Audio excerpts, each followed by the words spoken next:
এই হচ্ছে আজকের আমাদের বাড়ির অবস্থা। আজকে হয়েছে আমাদের পেস্ট কন্ট্রোল, পুরো বাড়ি তোলপাড়। এই যে খুব খারাপ অবস্থা। দিদিভাই এখনো মাস্ক পরে ঘুরছে। আমি খুলে দিয়েছি কারণ খুব গরম লাগছে, এখন ফ্যান ট্যানও চালানো যাবে না। এই খাটের গদিটা যে আমরা কি করে তুলবো আমি আর দিদিভাই, আমি জানি না কি হবে। পুরো পুরো বাড়ির পেস্ট কন্ট্রোল হয়েছে, কারণ হ্যাঁ আজকে কেউ বসতেও পারবে না। আমার অ্যাকোরিয়ামটা কিভাবে শুধু জাস্ট রেখেছি দেখো, মানে কোনো রকম। আমার তো এটা নিয়ে চিন্তা সব থেকে বেশি। সোফা ফোফা কিচ্ছু নেই, আর আজকে তুমুল বৃষ্টিটাও হচ্ছে।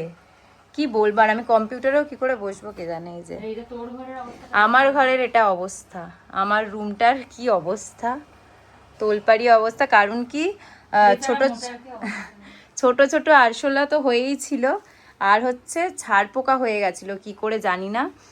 আর সেই ছাড় পোকাটা আমরা চিনতামও না, মানে যেটা ছাড় পোকা সেটা জানতামও না।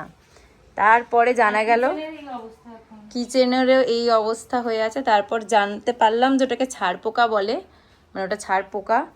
আর এই যে এখন পুরো তোলপাড়। আমাদের এখন রান্না হয়ে গেছে মা। এই যে আরশোলা পড়ে আছে, এখানে আরশোলা পড়ে আছে, মানে খুব খারাপ অবস্থা এখন। এটাকে আবার পুরো মানে পুনরায় সেট আপ রেডি করা, মানে পুরো সেট করা। এখন মা নেই, মা হচ্ছে আমাদের শুধু নোংরা জমাবে, কিচ্ছু ফেলবে না। এই যে কিচ্ছু ফেলবে না, মানে মেন সমস্যা এই ঘর থেকেই ছাড় পোকা হচ্ছে তৈরি হয়েছে।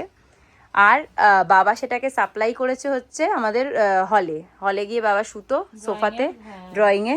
তো সেখানে এই যে মা হচ্ছে পুরো কাবাড়ির দোকান দেবে, আর এই যে সব কিছু তোলপাড়, কিচ্ছু ফেলবে না মা, মানে পুরো অলোকানন্দার শাশুড়ি যেরকম ভিডিও দেখা। এই ঘরটা একদম পরিষ্কার ছিল, এটাতে বেশি পাওয়া যায়নি, এটা বনগার রুম ছিল, মানে বনগার রুম, তাই কিচেনের এখানে রাখা হয়েছে। আর এক ব্যাগ ওই আবর্জনাটা দেখা ওইদিকে মায়ের কিচেন থেকে জাস্ট 2 মিনিটে এটা না, এটা তো খাবার, এটা না ওইটা, এই এক ব্যাগ আবর্জনা বেরিয়েছে।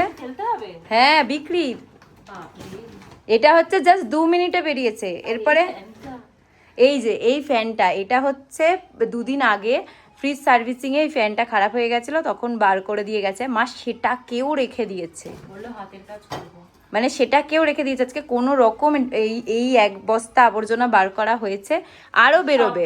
হচ্ছে দুঃখের বিষয়, ঠাকুর পুজো এখন দিতে পারছি না। ঠাকুর ঘর সবে এখন রং করানো হয়েছে, আর চারিদিকের অবস্থা খুব খারাপ বলে ঠাকুরও এমনি আছে, ঠাকুর পুজো দেওয়া যাচ্ছে না। ঠাকুরের কিছু জিনিসও ওই ঘরে শিফট করা হয়েছে, মানে সারা বাড়ির এখন তোলপাড় অবস্থায়।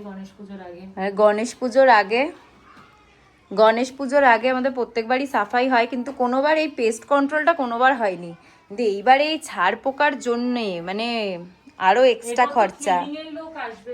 হ্যাঁ, আর এরপর আবার আরবান ক্লাব থেকে কিচেন ক্লিনিং এর লোক আসবে, ওটা প্রত্যেকবারই আসে, ওটা ভালোই সার্ভিস।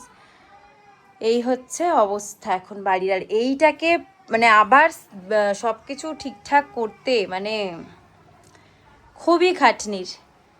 তো এই কাণ্ড, মায়ের সাথে এখন লড়তে হবে আবর্জনা ফেলা নিয়ে, কারণ মা হচ্ছে সব রাখবে।